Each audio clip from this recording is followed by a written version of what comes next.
육제 하늘을 들락거렸다. 보통 삼층천이라고 그래요. 하나님의 나라 천국을 들락거리면서 수많은 계시와 환상을 체험한 사람, 얼마나 많은 체험을 했든지.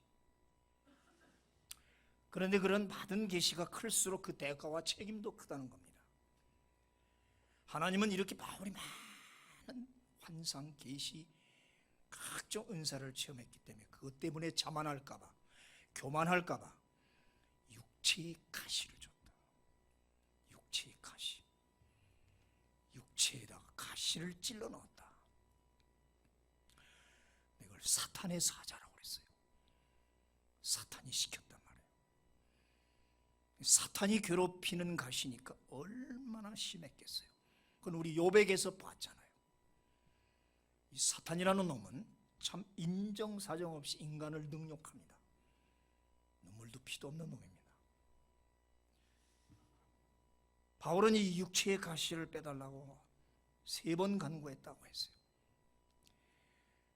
웬만큼 고난 가지고는 바울이 힘들다 소리 안 하는데, 그 고난의 달인인 바울이 3번, 이거는 아주 엄청나게 간구했다는 걸 3번이라고 그러죠. 그렇게 호소했다는 것은 그 고통이 얼마나 심했으면 그랬을까. 그러면 그 육체의 가시라는 것이 과연 무엇일까? 가장 일반적으로 알려진 것은 두통에 시달렸다고 그래요. 그 다음 우리가 알대로 안질, 계속 눈에서 눈물과 고름이 줄줄 흘러내려갔다. 그렇게 해서 글조차 쓸 수 없을 만큼 거의 실명지경에까지. 그래서 거의 제자들이 대필해서 다 열세원에 서신을 쓰지 않습니까? 어떤 학자는 간질에 시달렸다 그래요. 그건 좀 너무 표현이 심한 것 같은데 뭐 그럴 수도 있겠죠. 보통 아프고 병갈치고 3번 간구했다는 것은 이건 보통 아픈 게 아닐 거예요. 육체보다 더한 고통은 역시 정신적 가시죠. 정신적 고통. 전부 우리의 얘기입니다. 육신의 질병보다 더 힘든 건 정신적, 마음의 고통이죠. 그래서 우리는 바울을 움직이는 종합병원이라. 이 가시가 박히면 지속적으로 찌르는 아픔이 있어요. 조그만 데 찔려도 아프잖아요. 근데 이게 살에 딱 박혀 있으면 아시잖아요. 참 쓰라려요. 차라리 큰 가시는 빨리 뺄 수가 있는데 이놈 조그만 가시, 그 시골에 그 산길에 가다가 뭔지 이름 모를 조그만 가시 들어놓으면 이게 보이지도 않고 뺄 수도 없고 아주 계속 괴롭힙니다. 작은 것일수록 오히려 빼기도 힘들고 오래 간다. 가만 보면 우리의 고통들이 좀 그런 것 같아요. 제 친구 박권섭 목사라고 있는데 월남전에 참여했다가 계산전투에서 기관총 사수로 있는 총을 맞아가지고 온몸에 총알이 박혔는데 병원에 가서 많이 빼냈는데 몇 개를 못 빼냈어요. 장로 아들인데 지 멋대로 살다가 그래서 회개를 했죠. 그래서 신학교를 들어와서 옆에 저랑 친구였는데 날이 꿉꿉하고 비가 올라오면 죽으려고 그래요. 기숙사에서 벌써 안 왔다면 쫓아가면 막 떼굴떼굴 그래. 얼마나 아픈지. 몸에 총알이 있으니까 그걸 빼질 못해가지고 뺄 수도 없고. 그분은 참 평생 그렇게 고통을 갖더라고요. 하나님 빼주십시오. 빼주십시오. 그런데 그 간곡한 호소에 우리 하나님의 대답은 간단했어요. 내 은혜가 내게 족하도다. My grace is sufficient. 충분하다. 여기서 우리는 가시가 은혜다. 하나님은 이 가시를 은혜라고 그래요. 어떤 데서는 gift, 선물이라고 그래요. 오 마이 갓, 어떻게 가시가 선물이고 은혜입니까? 하나님이 주셨다고 그랬어요. 우리가 몸을 잘못 관리해서 감기 들고 사업에 실패하고 무슨 가시도 있겠지만 우리 까닭 없는 가시들 있잖아요. 욥과 같은 것. 하나님이 주셨다. 즉 하나님에게는 고통도 은혜다. 오늘 큰 주제예요. 하나님에게 있어서는, 하나님이 주신 것은 고통도 은혜다. 왜냐하면 그것마저도 하나님이 주셨기 때문이다. 하나님이 주셨다. 즉 하나님이 주신 것은 모든 것이 은혜다. 꼭꼭 새기기 바랍니다. 새기기 바랍니다. 하나님이 주신 것은 다 은혜입니다. 이게 신자의 태도예요. 사람 보기에는 은혜 같지 않죠. 그러나 하나님에게는 그게 은혜였고 선물이었단 말이에요. 왜? 하나님 자신이 은혜의 하나님이기 때문에. 간단한 얘기 같지만 우리 에레미야 애가에 이런 말이 있잖아요. 시작. 주께서 인생으로 고생하게 하심이 본심하게 하심은 본심이 아니시로다. 본심이에요? 본심 아니죠. 저 본심이란 말이 속마음이란 뜻입니다. 원래 히브리어 말이 속마음. 겉은 그렇지만 속마음은 그렇지 않아. 아버지 뭐 이상해, 엄마 뭐 이상해. 아니야, 겉으로 그런 것이지. 아빠의 속마음은 그렇지 않아. 너를 얼마나 사랑하는지 몰라. 속마음, 속마음. 하나님의 본성과 성품이 은혜다. 따라서 하나님은 자기 자녀에게 가장 좋은 것을 주시기를 기뻐하는 분이다. 우리 로마서 계속 했잖아요. 8장 32절에 자기 아들을 아낌없이 내어주시니가 어찌 가장 좋은 뭐라 은혜라고 하고 선물을 주지 않겠느냐. 분명히 선물을 준다고 그랬어요. 그러므로 우리 히브리 4장 16절이 참 저 구절이 좋아요. 같이 시작. 그러므로 우리는 긍휼하심을 받고 때를 따라 돕는 은혜를 얻기 위하여 은혜의 보좌 앞에 담대히 나갈 것이니라. 은혜의 보좌, 보좌 자체가, 하늘나라 하나님 보좌 자체가 은혜다 말이에요. 하나님이 은혜시고 그 앉아있는 권세와 그분의 능력과 본성과 그의 나라 자체가 은혜다. 은혜에서 은혜가 나오지 은혜에서 무슨 악이 나올 수 있겠습니까? 그렇죠? 그의 창조가 은혜였죠. 구원이 은혜였고 그분의 다스림과 섭리가 은혜다. 우리 지금 참 까닭없는 고난을 지나가고 있습니다. 별 수 없이 설교가 계속 이렇게 시리즈로 나오네요. 어쩔 수 없잖아요. 위로를 해야 되니까. 희한한 섭리예요. 왜 이렇게 오래 가실까? 다시 시작한대요. 오, 주여, 이제 시작이래요. 이 은혜라는 하나님의 은혜를 우리는 그의 성품을 크게 세 가지로 나눠볼 수가 있겠더라고요. 세 가지. 첫째는 거룩하신 하나님, 두 번째는 의로우신 하나님, 세 번째는 선하신 하나님. 오늘 이거를 좀 제가 하나하나 살펴보겠어요. 첫째, 거룩하다, 하울리. 이 카도시란 말은 분리시키다, 구별하다, 하나님 존재의 특성을 말해요. 시내산 가시떨기 나무에서 하나님 이름이 무엇입니까? I am that I am. 나는 스스로 있는 자니라. 하나님의 독립성.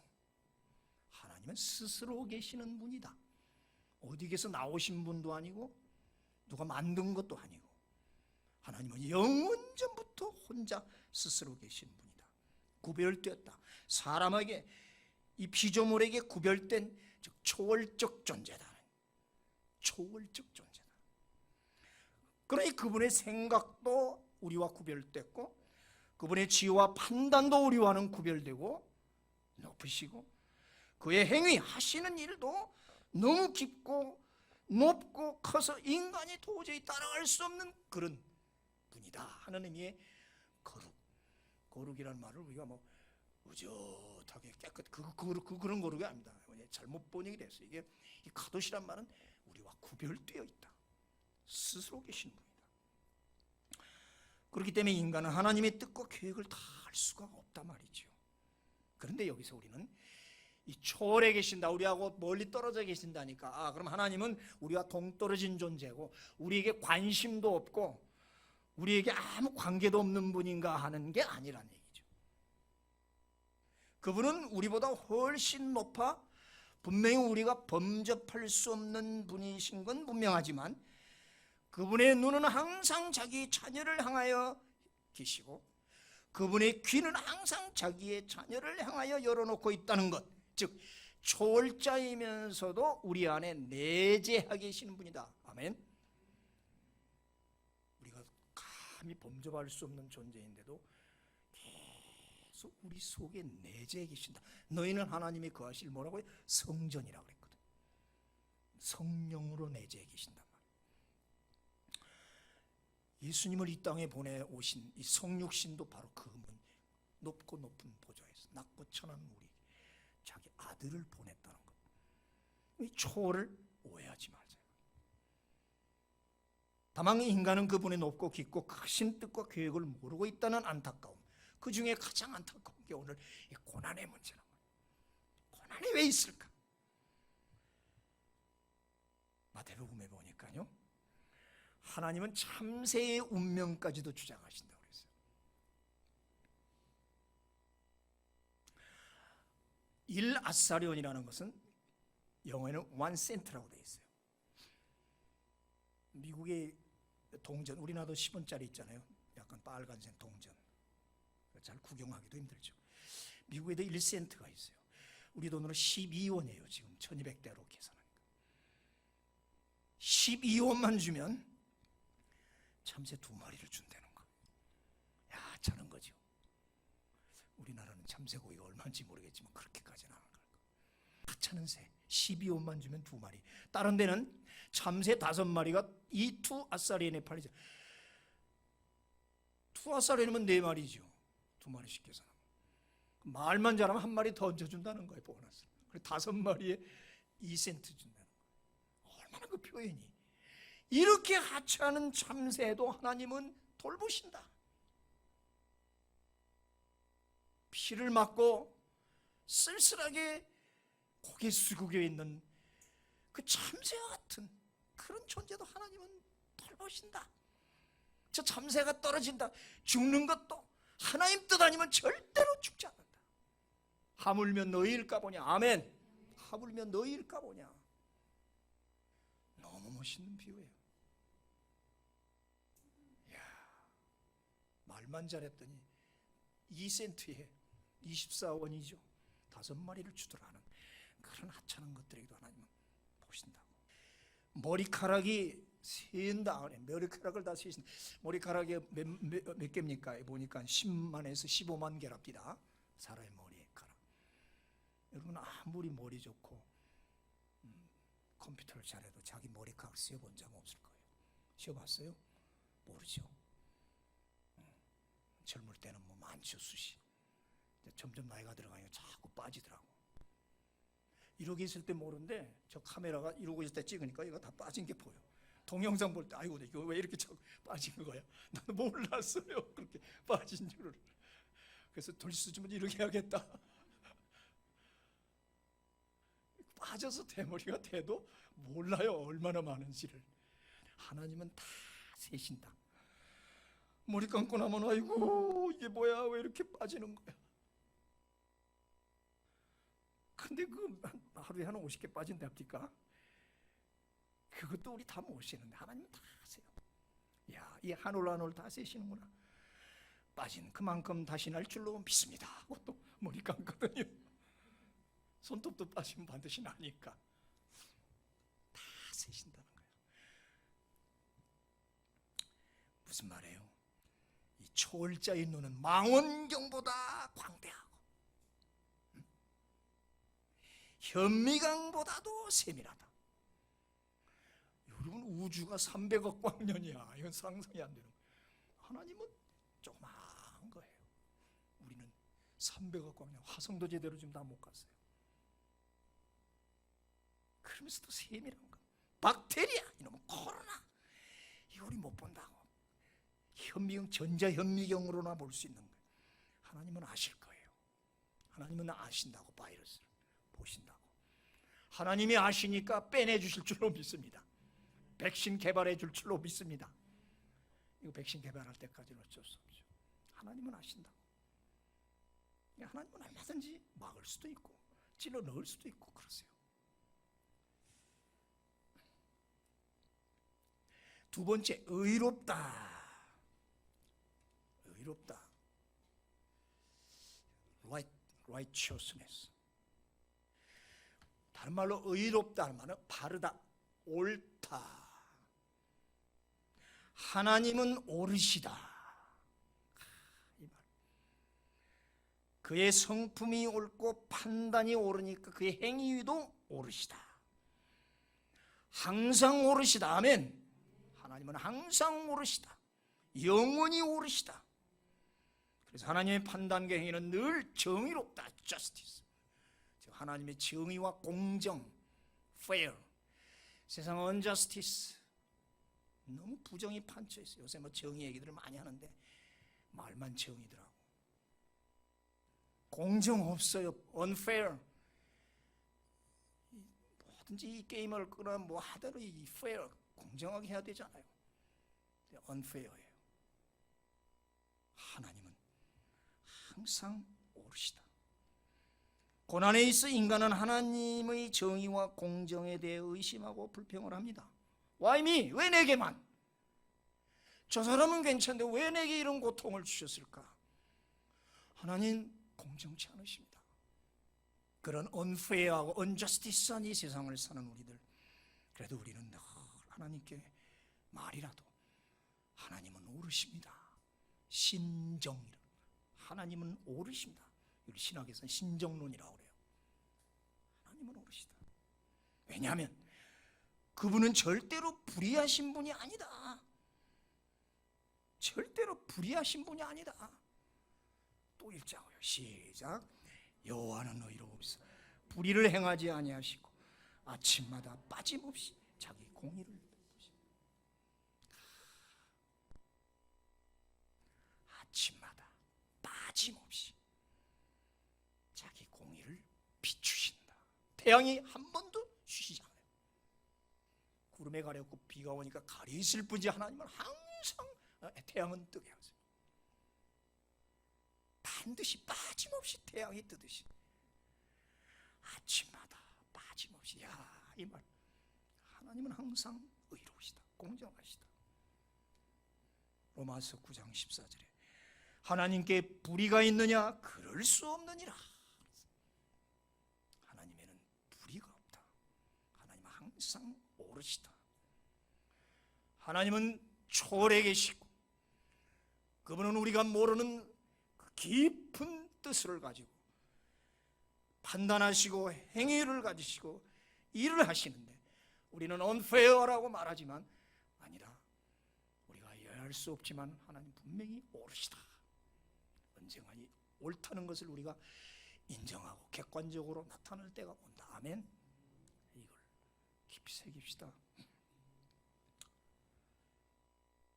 겉으로 나타난 세상의 불의와 불공정 때문에 하나님의 정의와 공정이 훼손될 수는 없다. 그래서 이제 다음 단계가 중요한 거예요. 세 번째, 하나님은 선하시다.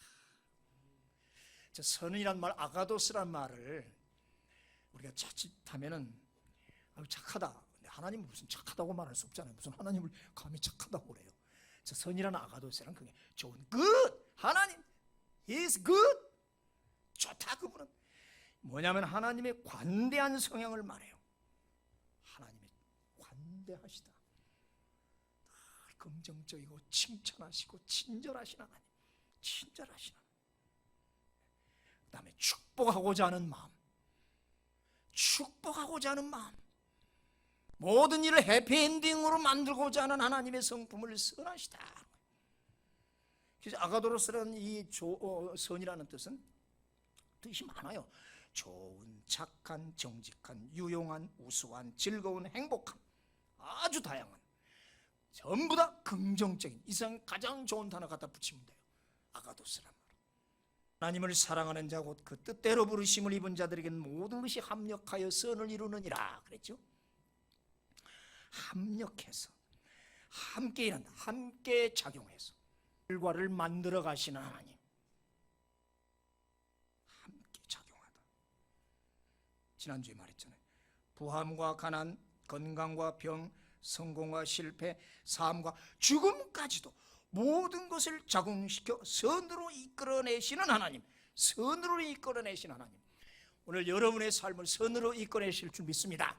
아멘. 반드시 그 결말은 선이다, 좋은 거다, 즐거운 거다, 행복한 거다. 이것을 바로 우리는 하나님의 절대주권적 선이라고 하는 거예요. 절대주권적 선이라고. 항상 악으로 끝나잖아요. 사람들은 악으로 끝나는 게 많잖아요. 하나님은 선으로 끝납니다. 욥기 42장 지난주에서 우리 갑절의 복이라는 말을 했잖아요. 그 해피엔딩을 이루기 위해서 욥은 그만한 고난도 고통도 했었고, 세 친구가 빗발듯이 공격했고, 아내도 욕을 했고, 차라리 하나님 욕하고 죽으라고 그랬고, 또 엘리후라는 젊은 철학자가 나타나서 고난에 나타난 하나님의 신비한 주권을 다 깨닫게 했잖아요. 참 다양했어요. 말도 많았어요. 장장 41장을 써내려갔다가 42장에 와서 결말은 해피엔딩 아닙니까? 여러분, 고난의 의미를 깨닫는 데는 이렇게 많이 걸렸어요. 많이 걸렸어요. 결론은 너무 간단한데 말은 41종 온갖 말이, 인간세상의 철학은 다 나와요. 이 세상에 할 말은 다 했어요. 거기에 무슨 소용이 있어요? 결국 인간의 말을 거두어들이고 하나님의 말씀에 귀를 기울이고 회개함으로 결론을 보았지 않습니까? 그렇죠? 그 젊은 청년 철학자예요. 그 말 한마디. 사람이 어떤 때는 궁창의 광명을 볼 수 없어도 바람이 지나가면 맑아지느니라. 역시 말과 논쟁으로 고난을 풀어낼 수는 없단 말이에요. 무슨 말로 이 현상을 풀어낼 수 있어요? 말은 많지요. 지금 우리 청년 하나가 좋은 글을 소개를 했어요. 인터넷에만 나오는 건데 책은 없고, 코로나 바이러스와 그리스도라는 제목이에요. 야, 제목도 참 요 근래에 나왔어요. 존 파이퍼라고 유명한 목사님인데, 그래서 거기서 왜 코로나가 왔던 걸 여러 가지로 했는데 많이 동감도 하지만 또 세상 사람들 들을 때는 그럴 거예요. 죄값이다. 너무 끼리끼리 모여서 붙어하니까 떨어져라.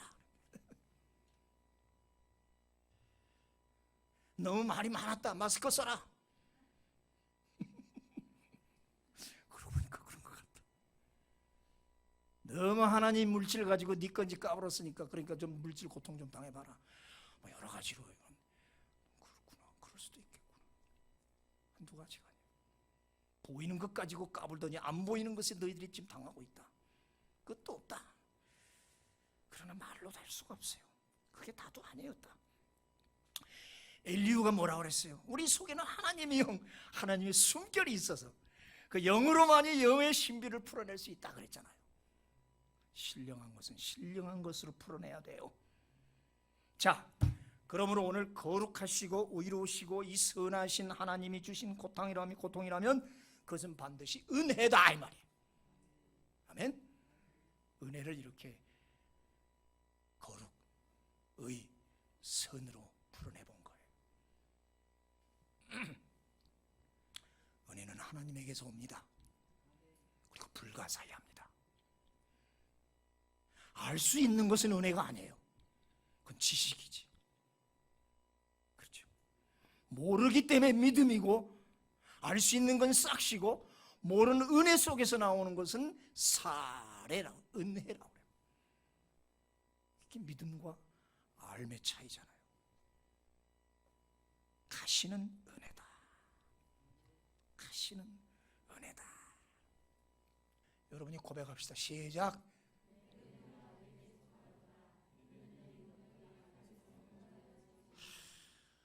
노래 요절이죠.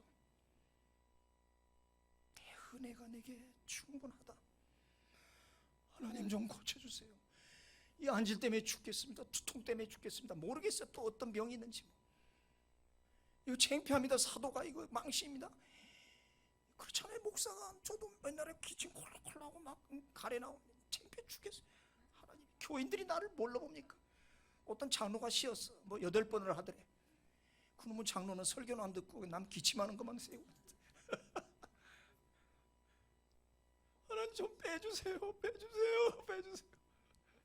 내 은혜가 내게 족하도다. 이는 약한 데서 내 능력이 나타난다.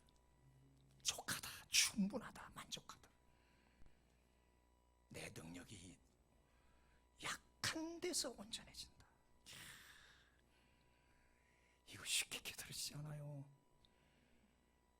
고린도후서 12장 참 옛날에 하고 지금 몇십 년 만에 처음 했습니다.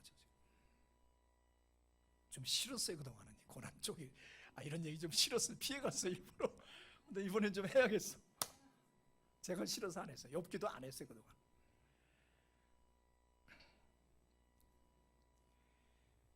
왜 충족 만족이냐? 하나님의 능력은 약한 데서 온전해지기 때문이다. 능력, 디나미스, 힘, 권세. 하나님의 권세는 약함, 질병, 빈약, 허약 그런 뜻이에요. 온전하다, 텔레오란 말은 끝마치다, 완성하다, 완성을 본다, 성취하다. 하나님의 권세, 능력은 나의 병약한 곳에서 완성을 본다. 이런 진리를 어디서 얘기합니까?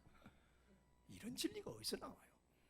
너의 가장 약한 속에서 내 능력이 완성 끝마친다. 바울의 강한 데서 힘이 나타나는 게 아니라 오히려 그의 병약한 부분에서 나타났다. 사도행전을 보면 역시 하나님의 능력은 바울의 연약함을 통하여 이루어지는 것을 우리 많이 봤습니다. 예수를 만나기 전 사울이었죠. 그때는 사울은 아주 강한 자였어요. 못됐어요.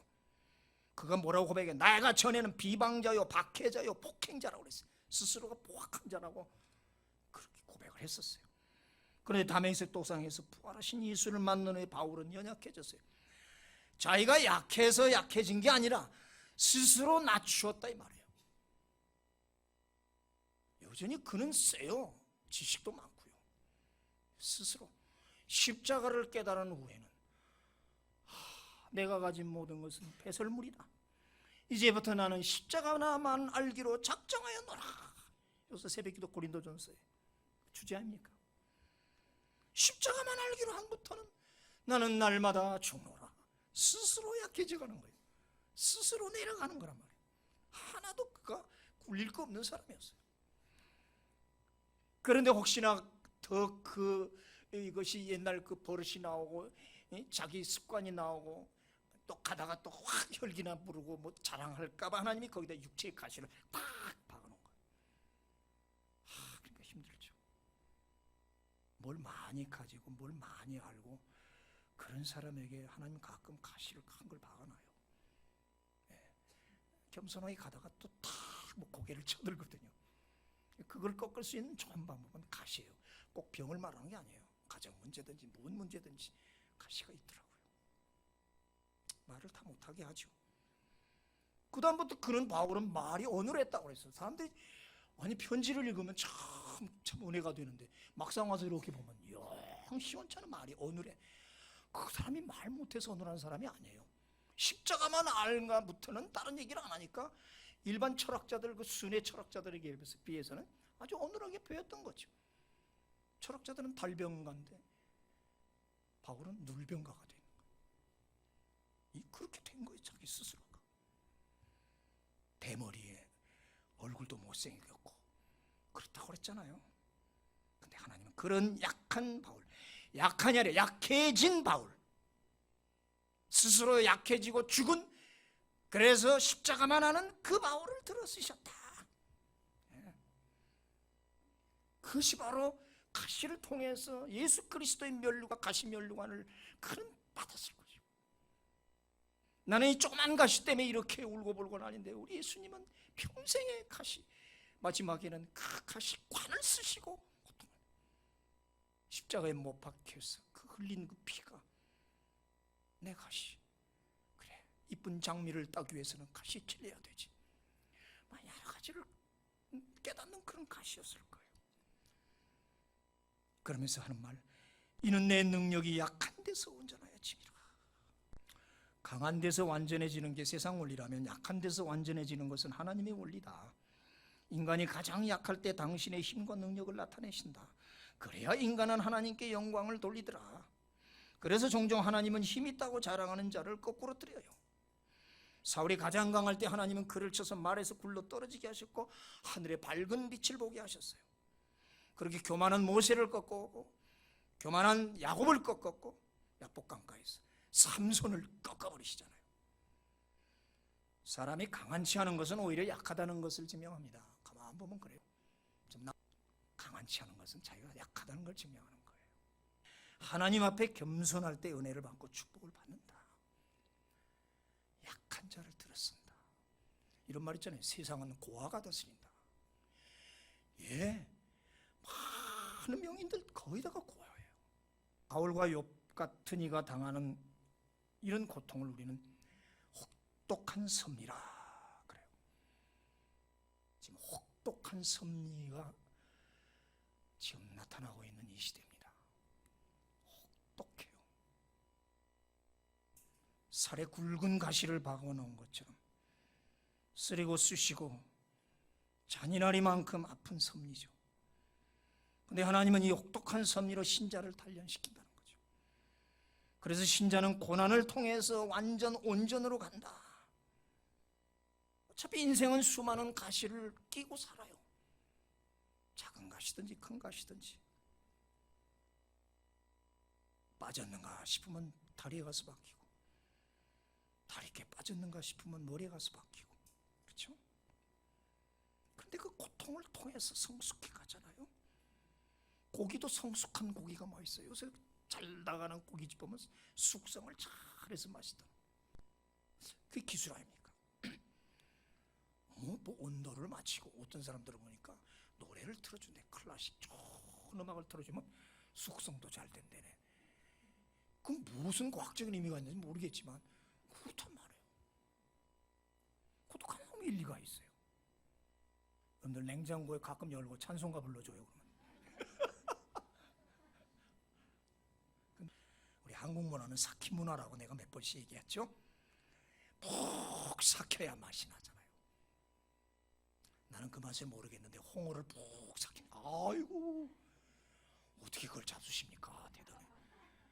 근데 저쪽 전라도 사람들은 그거 없으면 큰일 난대요.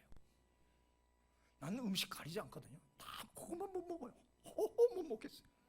근데 맛을 아는 사람은 알더라. 삭혀야 맛이 나고 멋있고, 푹 삭히고 고난을 겪고 나온 사람들이 멋있잖아요. 감동을 주잖아요. 인간 사울은 혹독한 고통을 통해 숙성되고, 그래서 결국 사도 바울이 됐다 이 말이에요. 그래서 마지막 그가 하는 말, 내가 약한 그때가 강하였다.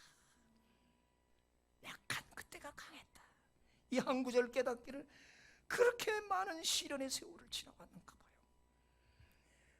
마스 스넬 니콜슨이라는 사람이 가시라는 시를 썼어요. 가시라는 제목으로 이분이 글을 썼어요. 자, 제가 읽을게. 나는 깨달았노라. 하나님이 가시를 허락하실 때는 반드시 은혜를 더 많이 주신다는 것을. 그분은 가시를 핀처럼 사용하사 휘장을 제척 고정시켜 놓고 휘장 뒤에 감추어져 있던 자신의 얼굴을 보여주신다.